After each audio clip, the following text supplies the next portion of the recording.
Welcome to the SwimSwam podcast. I'm your host, Coleman Hodges. Joining me today, we've got a very special guest. He's a World Championships medalist, a Pan American Games champion, a World Junior champion. And today he's coming to us from Mexico, where he is getting in some altitude training. We are talking to Brandonn Almeida. Hey, thanks for having me. My English is kind of frozen. It's been a long time that I don't really practice it, but I'm gonna do my best to you guys understand.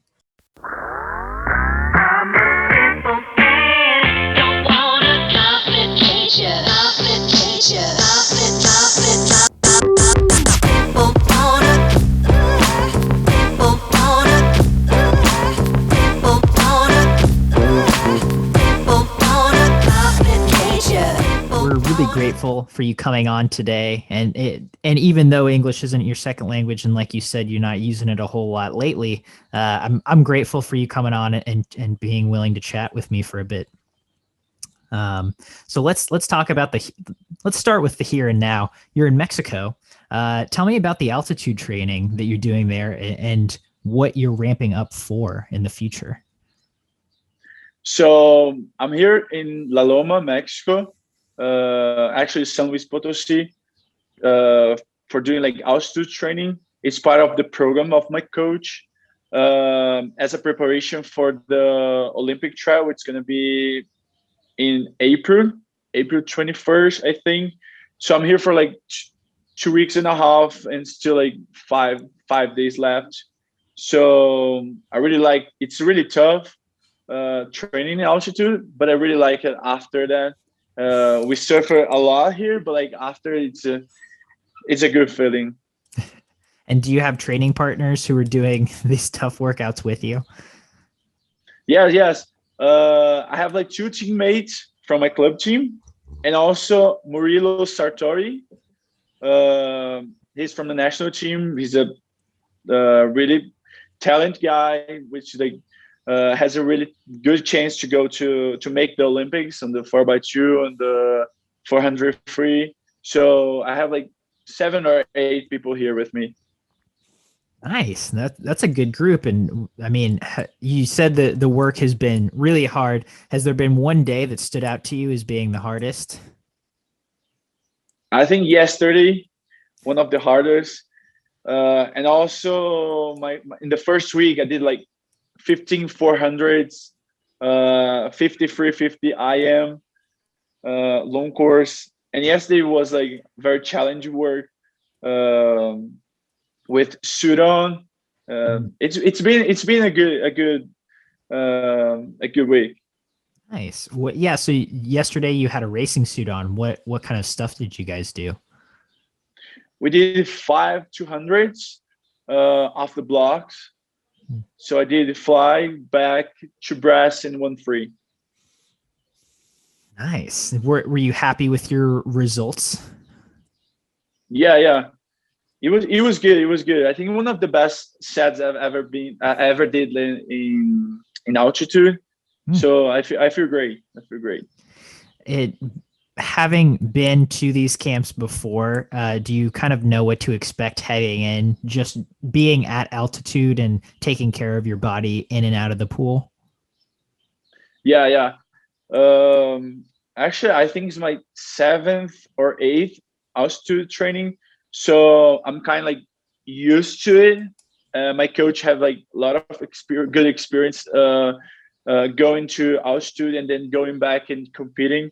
So make us like feel more like prepared for like goal meet. But like we have like to take care of always do like blood tests to do like how's my body's reacting to the altitude, because it's not the same thing as being like in the regular in the sea level. Yeah, in the sea level. So we have like to take care of the food, vitamins, and everything. And like your first time, for example, you were in altitude. Was that a big shock to your system? Yeah. It was in 2015. here in La Loma. So 6 years ago, it was hard. It was tough. Like, cause I got like very like scared because I came just me and my coach. So it was like even harder because I didn't have like any like teammates um, or people like to help me in practice. So this time it's kind of like I'm kind of used to it. I know how my body like reacts to the altitude, and also like it's not my first altitude, so like I know like um it's like I'm not gonna do like the same times as the sea level. So I have like more experience now. Yeah, it seems like that would help a lot. I know just being at altitude can make a big difference, let alone trying to train at your 100% highest level. So it's nice to hear that you've had experience doing that and are kind of used to it at this point. Yeah. So moving back just a little bit, in December of 2020, so just a couple months ago, I know you delivered some pretty good. You got to race. You hit some pretty good times. You were 2:00 in the 200 fly. You were 4:14 in the 4 IM. I think 2:02 in the 200 back. What would you? How would you break down those races? Were you pretty pleased with those? So it was a good race because um, my team decided to didn't go to nationals, so we had to go to another meet, um, which was not like the same thing as being like nationals. So um, because of the corona, we had like to swim. We had like three different like times to swim to do the warm up. So the first day I did the warm up at 3:30 and I swam like 6 p.m. So it was very challenging. Like and the 4 a.m. I swam 8:30 p.m. and my warm up was 4:30. So that me it was kind of state champion. Mm-hmm. Um, it wasn't like the same like atmosphere or the same like thing as being at nationals, and also because of the COVID we had like to adjust like ourselves to the meet. And also when I was swimming the 4 a.m. It was in the last day, so I had to compete 8:30 p.m. and the warm-up was 4 p.m. So like 4 hours and I couldn't swim. So me and my coach, we decided to go to do warm up in another pool, like 15 minutes far from the actual pool. So I did a warm up and then I took Uber and then went to the pool. It was very like it was a great experience because like it took me out of my comfort zone. You know, like just like it wasn't like in Budapest. They have like everything there. You have like the exactly time you're gonna swim like your race. You have like the pool. You have the warm up pool. You have like the the everything like ready. It was like I didn't know like what time I was going to swim, so that's why I think that the I did like a great job. and and also when I was swimming the 400 IM, I did the fly, and I was when I was swimming the backstroke, I hit. I don't know what happened with the 15-meter score, and it went down, and I thought I had to stop. So I hit my hand on the cord, and I Mm-hmm. started like to look at my coach to see if I really had like to continue or stop. So I did like the backstroke. I did like 33, 31. Oh wow. So I swim like the 50 meters. I think I had like to stop. So like so it was fun. It was fun. My coach got like very angry, but like it was good. Like because like I know I have like more to give. Yeah, going 4:14 when you basically stopped in the middle of the race. Yeah, yeah. I didn't stop, but I started like to look at my coach like should I stop or like Mm-hmm. continue? But I was like, no, I'm gonna continue. Like Do you know why the cord came down? I don't know. My coach asked them, but like they said, like it was like I think it was no reason, you know, because it never happened to me. Like it didn't like it went like just a little bit like down, but I hit my hand, and I thought like my first like reaction was like I had to stop. I have to stop. But I was like, if I stop, I'm not gonna swim the 4 a.m. again. So I'm gonna just like continue. And if they stop me, it was like a lot of like thinking like seconds. And then I turned and was like, no, I'm gonna continue. Well, I'm glad you did. Yeah, that's stressful Yeah, yeah. because no one wants to swim a 400 IM twice. Yeah. I'm not. I was not gonna swim if I had to swim again. I was like, I had that on my mind. I'm not gonna swim again. If I have to swim, if they say I have to swim again, if I stop, I'm not gonna swim again. I don't blame you. That makes sense to me. Yeah. So you mentioned Budapest. You were in the ISL bubble this past fall as a member of the New York Breakers. Yeah.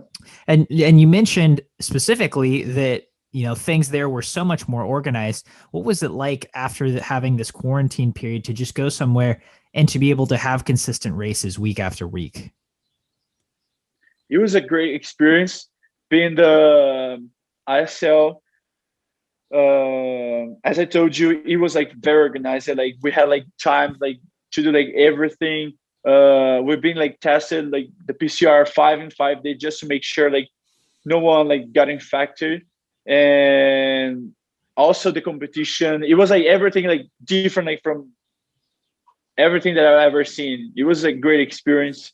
I got to know like some new people, new friends, like athletes. You just see like in the meets, we had like to leave like for 6 weeks, so it was great.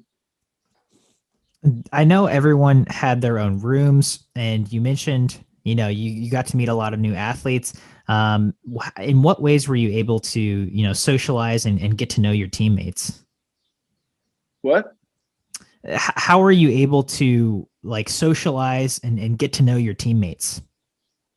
So we had our team room and also the hotel. Like all of us like wearing masks, but like we had like different groups.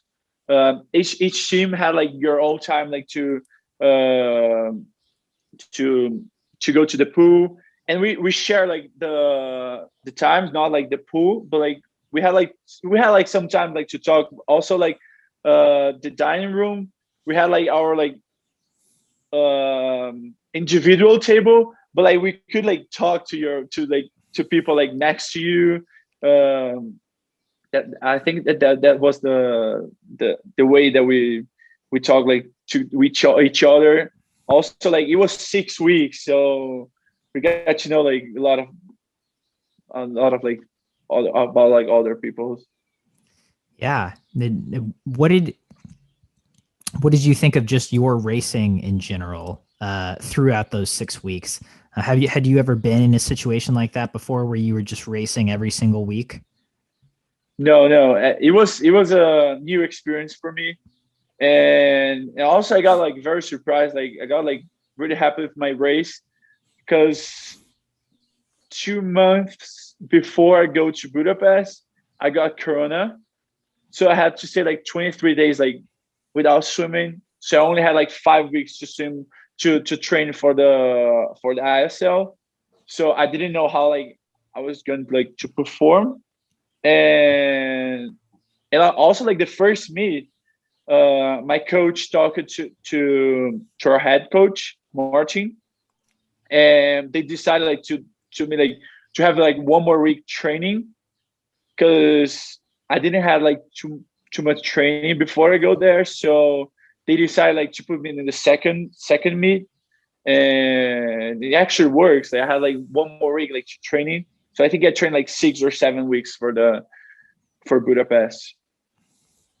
Nice. And then heading, just moving through those meets, uh, like you said, were you surprised with just how naturally racing came back to you? What do you mean? Um, did you feel like the racing got easier as you kept doing it week after week? Yeah, uh, definitely, because I think like it was like almost like 1 year without competing. So I talked to a lot of swimmers, and all of them had like the same talk like the same thing, that we got like very nervous for the first race because it was a long time without swimming. I talked to I remember like talking to Yan. He was like, I was like sweating. I was so nervous like before my race, but I think it was just like our like first race. We got like because like it's a long time like without feeling like the butterflies in your stomach, like going like to the call room, doing like actually race. So I think it was getting like easier, not easier, but like we were getting like used to it, and like getting like more like prepared, like more like more comfortable to swim for the like past of the weeks. Yeah. Yeah. That makes total sense. Did you have one race that stood out to you during the ISL? What? Sorry. Did you have one race that you thought was your best race during the ISL? Yeah. I think it was I don't remember what match was it. One before the semifinals, I think. It was the one I did my personal best. It was funny because I wasn't supposed to swim that race, that match, and I finished my 5K practice in the morning because I wasn't like scheduled. I wasn't like on the lineup, Mm-hmm. but I was like, and then I had like my regular practice, and then the head coach came to me and he was like, "Oh, Marco got injured, so we can put another swimmer to swim, and we choose you." And I was like, I just finished my 5K practice. I have just finished, and I was like, okay. So he was like, so get ready to swim tonight. I was like, yes. So like I call my coach, and then he was like, oh, just do like 800, 900 warm down, do like a massage, ice bath. You don't have too much time. I think it was like 9 a.m. I was going to swim like 3 p.m. And then he was like, just swim, just have fun, just do like what like to do. And I started like to freak out. I call like the massage therapist, and then like before the race, I was like freaking. I was so nervous because I didn't know. Like I wasn't like I wasn't expecting that. So, and it was funny because it was my best race, my best time. I think it did 4:03.71, or I don't remember like the exact time, but I think I remember I did my personal best, and it was funny because I didn't expect that. Yeah, I mean, going into that, your process is rushed. You're nervous. What do you think went well during that race? I mean, why? How do you think you came out of it with the best time? I don't know. I just swam. I was just like, I don't care about my research. I'm just gonna swim. I'm just gonna focus on my lane and swim my race. I'm prepared for that. And I'm just gonna have fun. I was so happy for being the ISL. I was like, that's exactly the place I wanted to be right now. So I'm just gonna have fun and swim fast. That's a really nice sentiment, and obviously it worked because you were the best time. I didn't have time like to think too much. I don't think like I don't think I didn't have like time like to think, so I just had to go. So like one day before you have like thinking like, oh, like I think you waste like too much energy. So I didn't have like time to waste energy like thinking on my race. So just like I didn't have like time to think. Just like just swim, just go. Makes sense. Yeah, that makes total sense.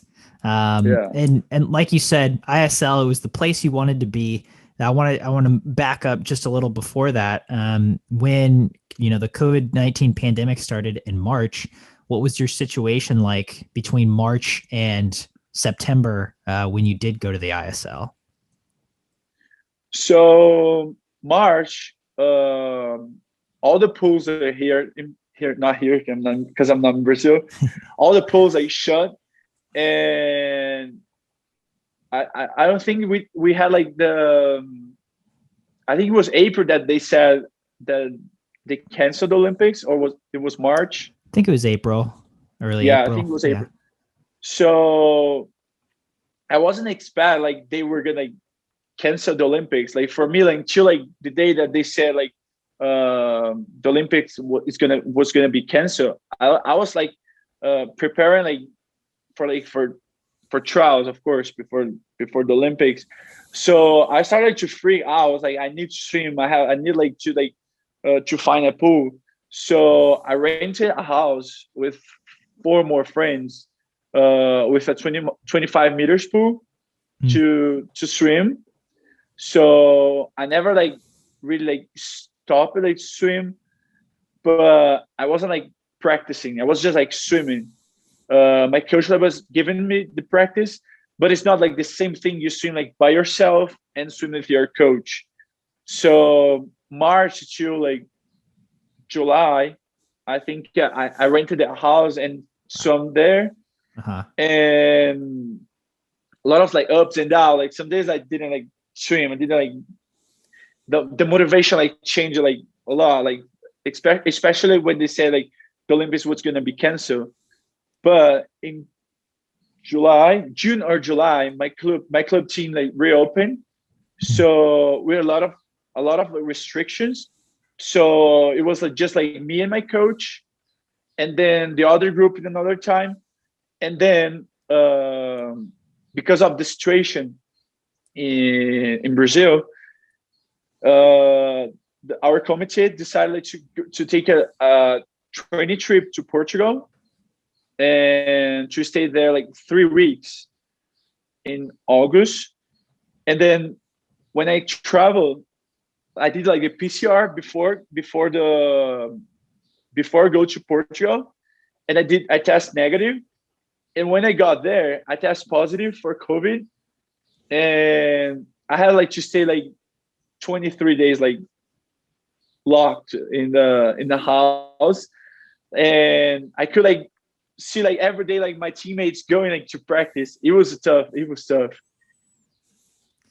That's not what you want to be. Yeah.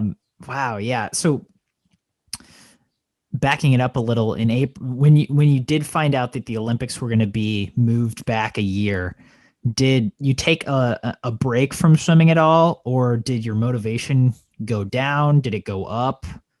Just at that moment?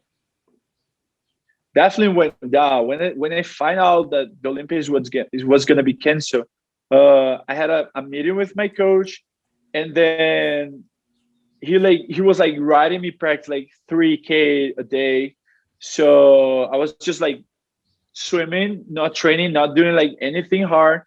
So I think it was like 2 months doing that, not like doing anything hard. And also when we went back, that we didn't know like anything, and I didn't know until like July if it was gonna be if it was gonna go in the ISL. So to don't like get like tired, because it was a tough like period, like I think for everyone. I was doing just like 4K practice like once a day, not like don't like stressing too much about like swimming, just like swimming. Yeah. I think that makes a lot of sense. What were you doing outside of the pool? I mean, I know, you probably spent a lot more time in your house or not doing the things you would normally do. Did you pick up new hobbies, or did you find new ways to just kind of keep your brain on right? Yes, I did like some lives. I think like everyone like start like to do lives. So every like Friday, I asked it to my gym coach, to give me practice, to give me workouts, and I was like giving out like doing my workouts with people, and like who wants like to join could join. And I think one of them like hit like 400 people, and also it was fun. And also I find out a new hobby the running. I think like I started like to run. I think all the swimmers like hates running, but I actually I like to run. So like I think 1 week I did like every day like 10K like running, Oh, and like every day I was like waking up and then do like 10K running and just like 2 or 3K swimming. So I was like trying like to do like different things. I started like to do yoga, meditation, and I could like to just like to stop like thinking just about swimming. I started like to do like other things. yeah, and obviously those things have, just on your body, they get you fit and they get you stronger in different ways. Mentally, in your head, did you notice a difference from month to month, especially with the highs and the lows? Yes. I think when like in June that we didn't have like any answer. We didn't know if ISL was like really gonna happen. I think it Mhm. was like it was getting like harder because like I was like I want to like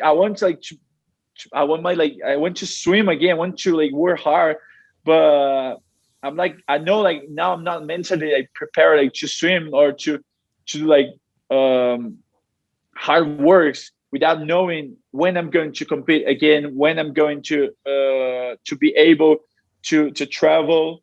And then I think when I find out I was going to swim the ISL, it started like to get like easier because I had like a goal, I had like a direction. I feel like when I didn't have like any direction, it was getting like even like harder. That, yeah, definitely makes sense, especially when you have those shorter term goals of like, not just the Olympics, but oh, hey, ISL. I feel like a lot of Yeah. athletes were in that same boat.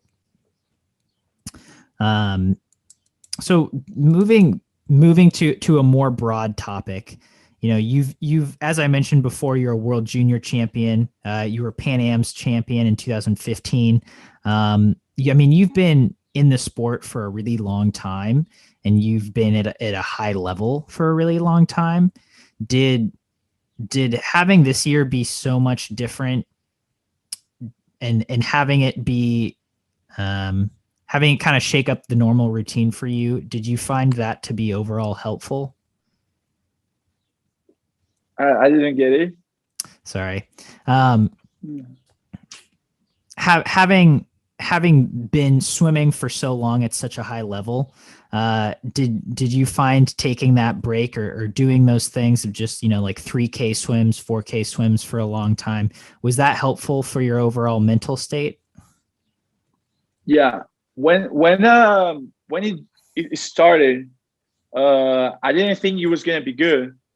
But like after like um that period, when I went back like to swim, I feel like I was like more motivated and more like um more excited because like I never had like that. I think no one like had that break before. So I think it was good for me, even though like when it just started, I didn't think it was gonna be good. But I felt like I had like with um, another like I had like more like I really want to like to work hard. I really want like to swim. So I think it was good. It was good time. Yeah.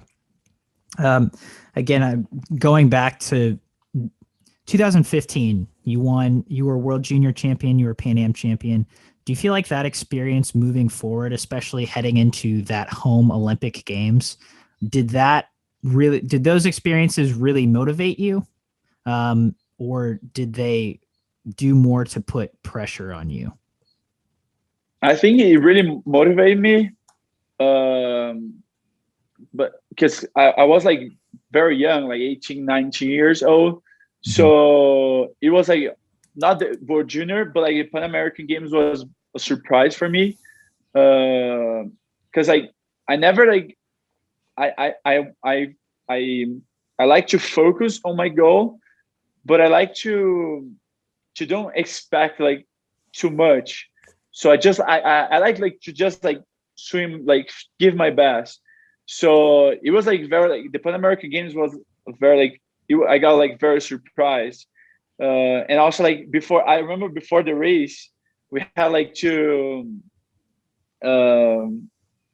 to bring your own stuff, like your own like your pants and your jacket for the call room, because just in case you get a medal. And I didn't bring it. I was like, I'm not gonna get a medal, so I'm just gonna go like, just like, I didn't expect that. So it makes me it made me feel more like have like more experience. But it was like kind of like I started like to like create like more like to like create like more like pressure like on myself. Was like so now like I'm Pan American champion, so like I have like to. I think it was like it was kind of hard like to like I started like to how do you explain that? I think it was like motivational, but also I started like to get like to be like me like pressuring myself, so I have like to get better. You had higher expectations for yourself. Yeah. Did you see that take shape in different way in your swimming, either good or bad, in those next couple of years, like in the Olympic year and after the Olympic year? Yeah, I think so. Going into that Olympic year, like you said, it was a big motivation, and then you started having those expectations. What was it like to be qualified and swim at a home Olympics? It was very nice because it was like the first Olympics in my country. I was like very young.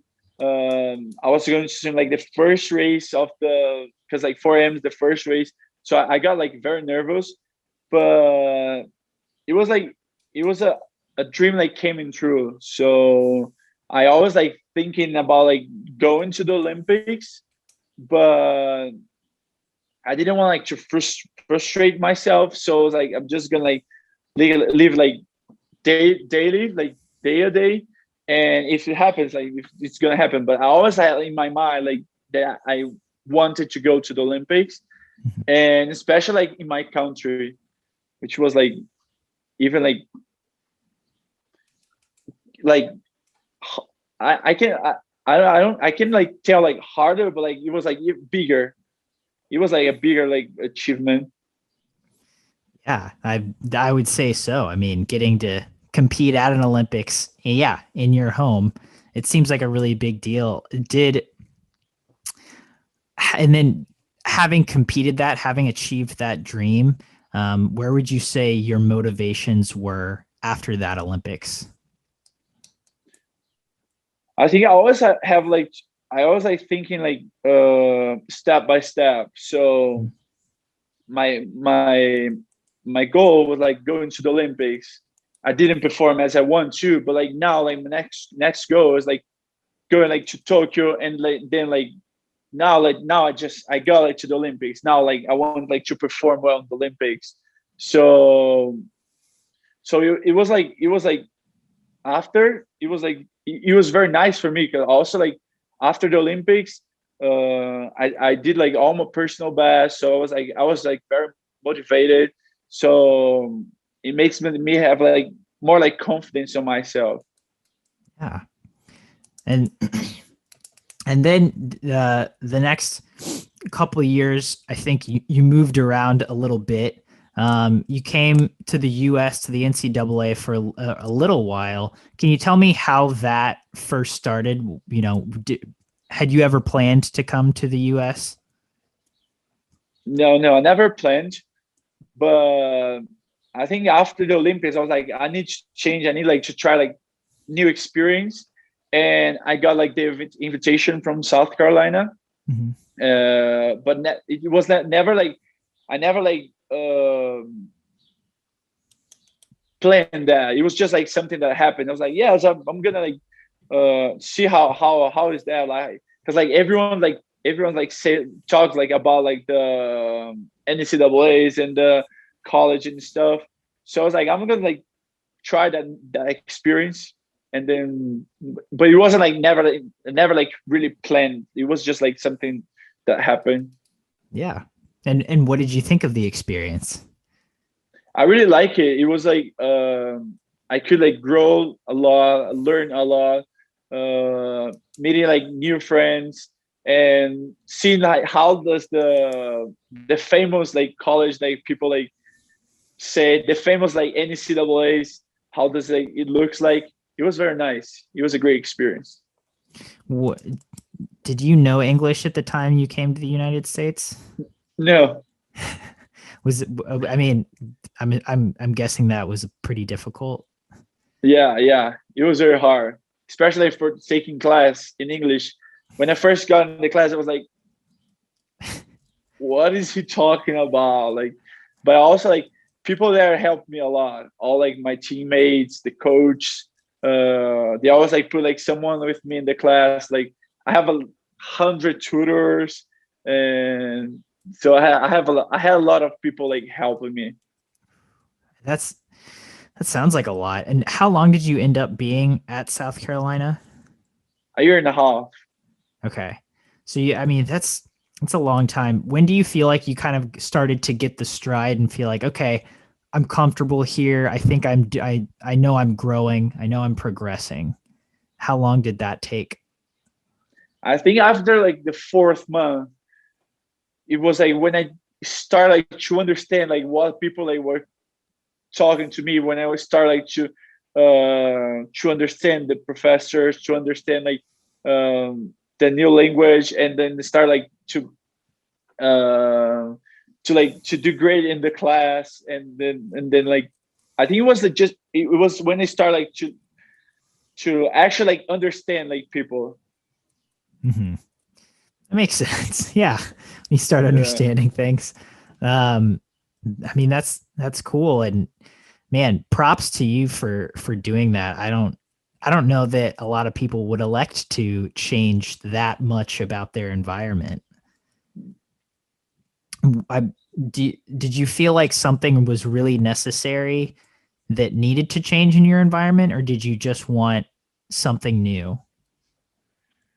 I think I want like something new. I want like to see like how like why like the Americans like why like you guys have like the best athletes in the world, like why like people like talk like a lot like about about like college, why like the college athletes swim like so fast. But like I had like another like feel like from swimming like it's a individual sport, but like we don't go like nowhere without like our coaches, without our teammates, without like people. It's just like individual when you're behind the blocks. And I could like actually like see it in South Carolina. I never had like so many people like cheering for me and wishing me to swim fast and helping me. Yeah. Did did you have a favorite part about your time at South Carolina? I think the friends, my friends, the friends that I made. Yeah, that makes sense. You know, just before that, you were talking so highly about just having teammates, and I think college swimming is kind of for in the United States. That's kind of the top. That's what a lot of young kids train for is to be able to swim in college and have that team environment. So that's really cool that you got to experience that. Yeah. So what I'm unclear as to why you actually ended up leaving South Carolina. Why was that? It was because like I really miss my family. I really miss like my culture. I really miss my food. So when I had like the summer break, Mhm. I went back to my house, and then I started to discuss with my mom. I was like, I think I actually was like happier in my country. So like I think I'm gonna come back. And I think for like my preparation for the Olympics would be better, like being like next to my family and in my home country. So that's why I decided to go back. Makes total sense. Yeah. I mean, especially if you're preparing for an Olympics. And what month and year was that around? Was that the summer of 2018? 18. It was in October, Okay. November. It was before the World Championship short course Hangzhou. Okay. It was like a month and a half before, 2 months before. Okay.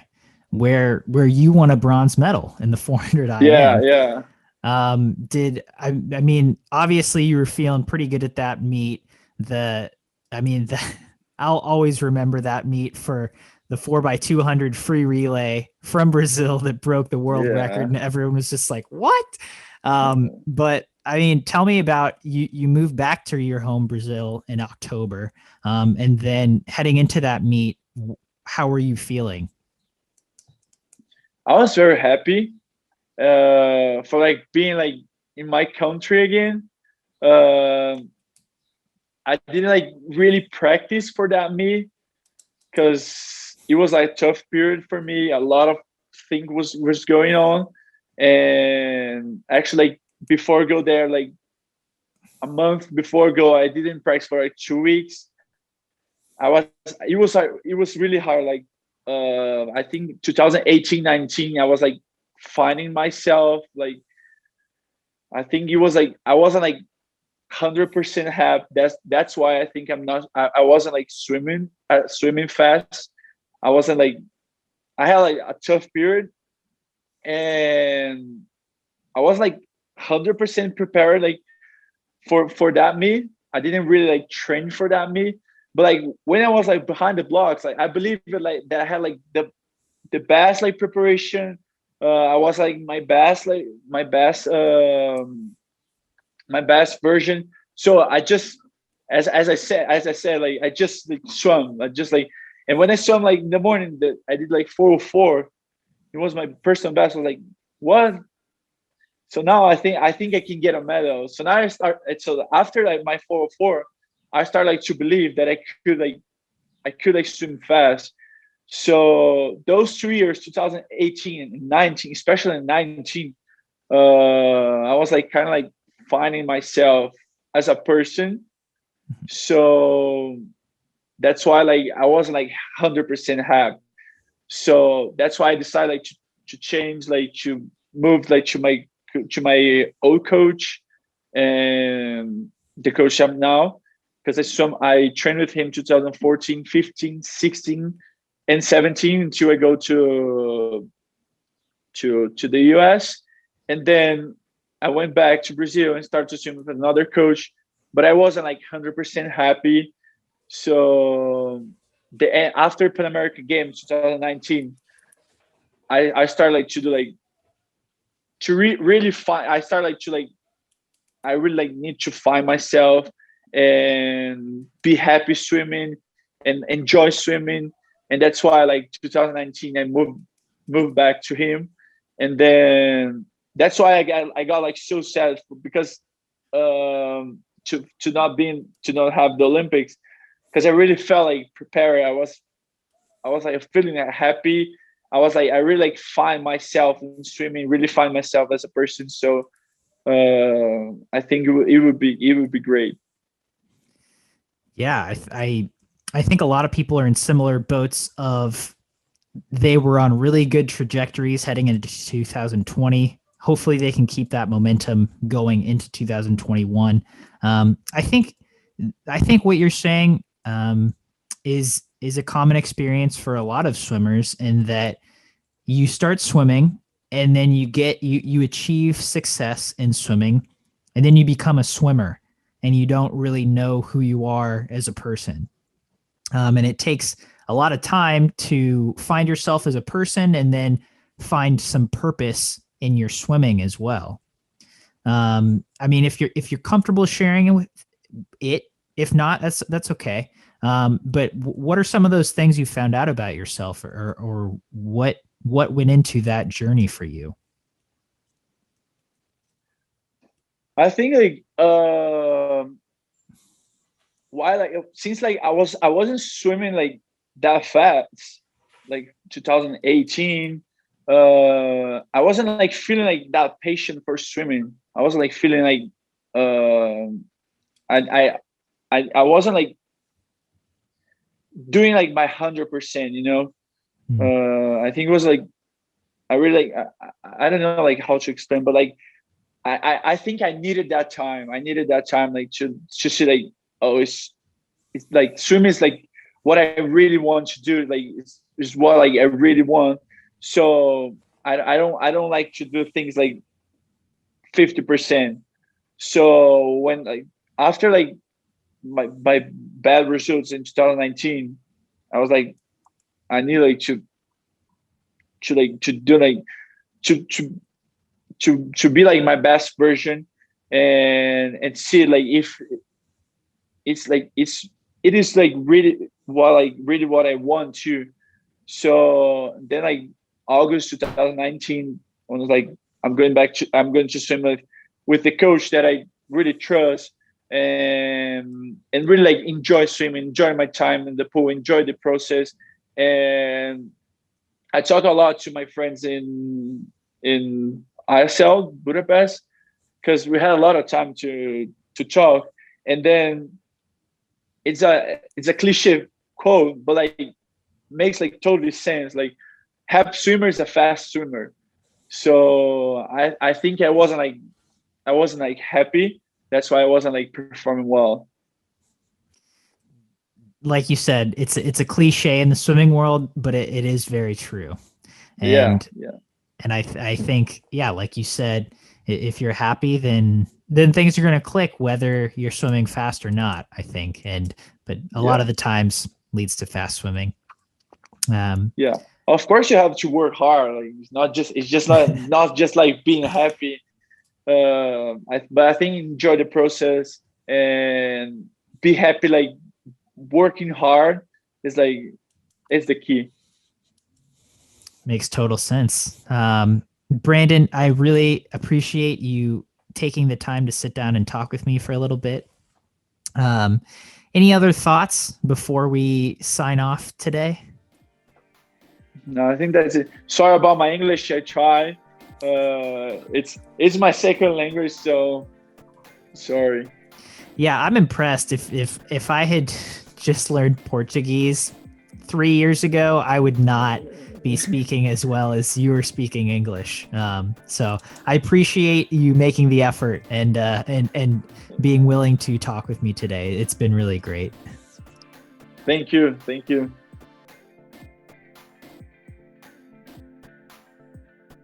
You've been listening to the SwimSwam podcast. Stay tuned for new episodes every week. You can take SwimSwam podcast on the go by subscribing on your favorite podcast platform. Look for links in the description below, and be sure to subscribe to our YouTube channel for more videos as well.